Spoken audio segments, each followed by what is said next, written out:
Hi friends, it's Queen Alita. I'm back today with a message from the Lord. This is based on the dreams that I've shared recently. So I just want to welcome you back to the channel, and if you are new, welcome. Quick disclaimer, I'm going to share a message and it's related to all the prophetic messages that I've been sharing. So this is a continuation for whoever those messages have been for. So it's important to note that not every prophetic message is meant for you. So if you think it's for you and you want to run with it, please check it with the Lord. Just take it back to Him and ask Him to confirm that this is your season for whatever it is that is being shared. And I know that for some of you this is confirmation. What I'm going to say is going to confirm what God has been speaking to you.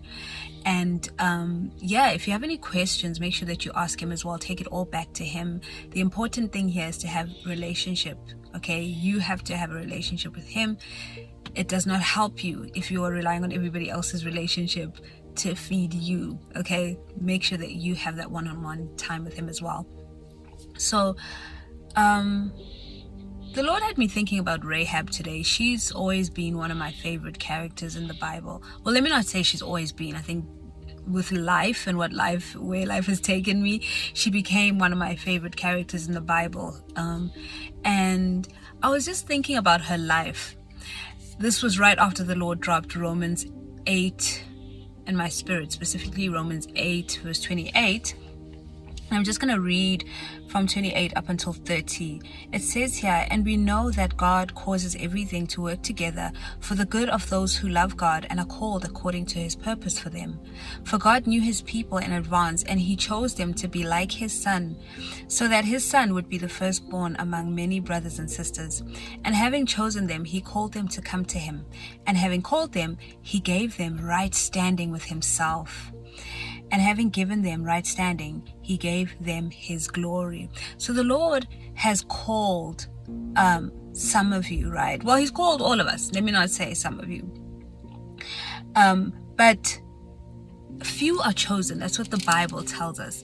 And He makes those that He's chosen, He puts them in right standing with Himself, right?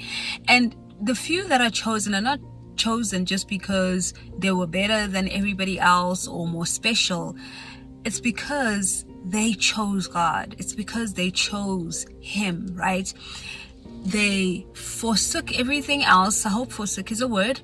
And chose Him. You know, they sacrificed so much just to say yes to Him. And that is what Rahab did.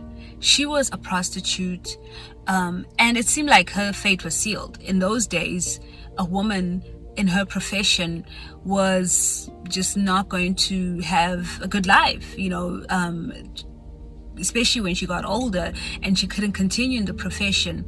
It was going to be tough for her. So everybody knew what the kind of direction they would go.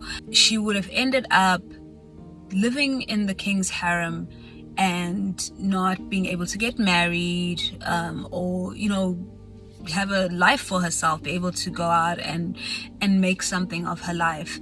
And that may sound like, oh, that's not too bad, but I think it was a really tough situation to be in back then. So as I was just thinking about her as just one of those people that I really love, or one of the characters in the Bible that really resonates with me,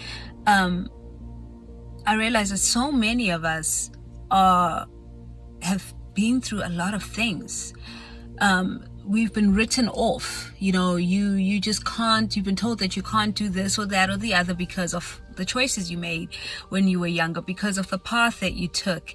And the Lord probably found you in a position where you were just at your lowest, not knowing what's going to come of your life.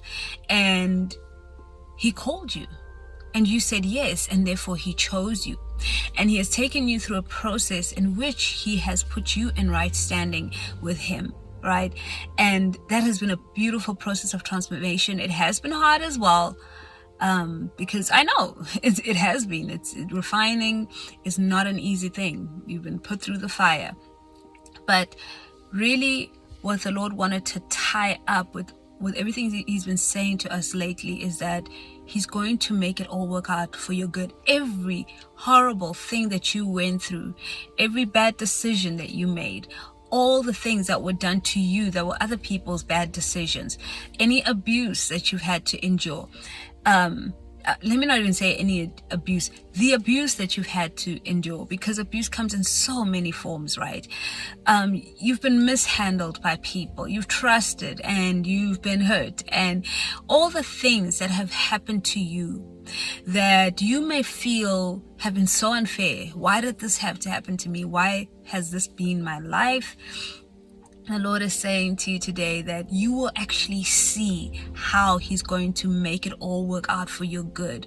You're actually going to experience that, and you are going to praise Him. Just like in yesterday's message, it was about praising God for what He's doing and what He's about to do in your life, right? But you are going to see it. You are literally going to testify and share with people that Romans 8:28-30 is your testimony. This is something that you have lived or that you are living. And you will be able to tie everything back and say, that thing that happened to me, I can see how God used it to work out for my good. That other thing that I just was so bitter about, not understanding why I had to face that, it's all going to make sense. You're going to look at it and say, wow, Lord, that happened for this reason. He's going to take it and make it into something beautiful. As hard as it may be to fathom some of these things, some of the worst things that have happened to you, you will thank God for. Okay, there's some screaming kids out there. You will thank God for these things that have been so horrible and so painful, because of the way He's going to weave it all together and make it work out for your good. It's going to be so awesome, y'all. Please excuse the background. I'm parked outside. I'm at a sports club, so there are so many people walking around, cars moving. If there's noise, I'm sorry. Yeah, that's really the word. The Lord wants you to just understand that you're going to be all right. It's all going to work out just fine. All the pain, everything, it's all going to culminate into something so beautiful. It's going to be the perfect blessing for you. Just trust Him. As hard as it may be, you may not see it, you may not understand it. It is going to be beautiful, He says. So that's the word for today. I wanted it to be a quick one anyway, because I really wasn't planning to come on. So I pray it's blessed whoever it's for, and I will see you guys in the next video. Always remember that God is a good Father. He loves you so much, because you, my friends, are so deeply special to Him.